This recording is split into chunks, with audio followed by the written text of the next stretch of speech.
Hi, welcome to this episode of The Daily. My name is Brendan Malone. Well, there's been a lot of talk lately, particularly in this part of the world, about the fact that the high price and the continually rising price of home ownership now is really pushing a lot of young couples, young families, young people out of the market, and how that's really not a good thing. A lot of the commentary has focused on the financial aspects of this, the whole issue of bubbles, the long-term implications of people not being able to afford to have family homes, etc., etc. However, a couple of things that I think are worthy of our consideration that, while one of them may not be as important, I think are still worth considering that perhaps have been lost in this discussion. But first, the important thing that I haven't heard a lot of people talking about, and that's the fact that strong, stable communities really do rely on and are built very much firmly on the back of, good, solid rates of home ownership. You see, people who rent properties don't have the same level of investment in the local community. And that's not true of everyone, but as a general rule, that's the case. And it's quite obvious when you think about it, because once you've bought a house, particularly if it's a family home or you are going to live there and you're planning to live there long term, you've really established roots. You have firmly established yourself in an area. You have committed yourself to that area. And that's quite important for things like crime and vandalism and just general care and investment in the community. If you see yourself as very much having a home in an area, not just a house, but an actual home and an established home, then you are more likely to be involved and care about the local community. And studies from overseas, other countries have indicated this. We have high rates of rental ownership and rental properties with people who are tenants in those properties rather than people who own those properties. You tend to see less care taken for those neighbourhoods, so higher rates of vandalism, often higher crime rates.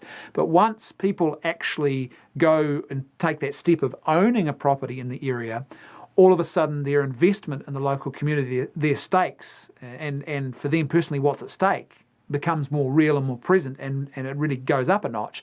And so they tend to take more care, they tend to have more investment.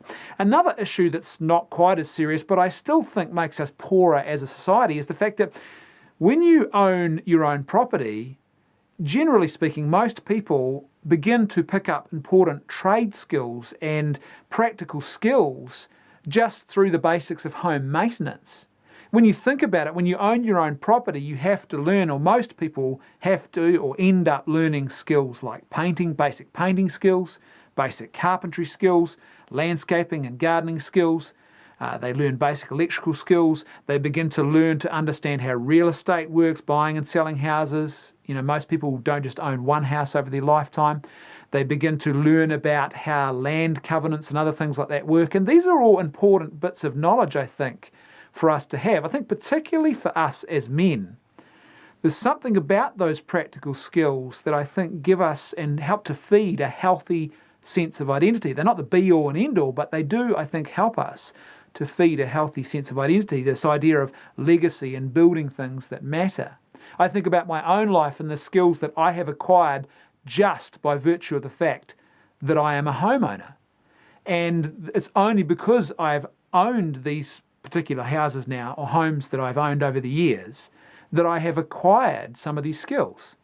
I can build a fence now. I know how to build a fence in my sleep. Well, not in my sleep, obviously, you need to be awake to do it, but I know how to build a fence, and quite confidently, if someone asked me to build a fence, I could go and do that without having to seek any outside help. This room that I'm sitting in right now, this office, this room in which I am filming, I built this room from scratch.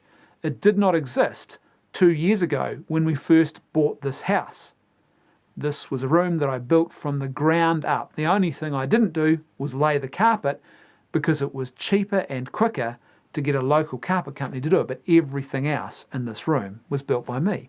And there's something about that, I think, the sense of masculine identity that is grounded in working with our hands, and also the fact that it gives us an outlet for the gift of our masculine strength, to take the gift of our masculine strength and direct it outwards in really healthy, good and productive ways. And I think particularly for us as men, manual labour, regardless of what you do as a profession, the ability after hours or on the weekends to actually spend your time engaged in manual labour is really, really good for us. I think it helps to clear the mind.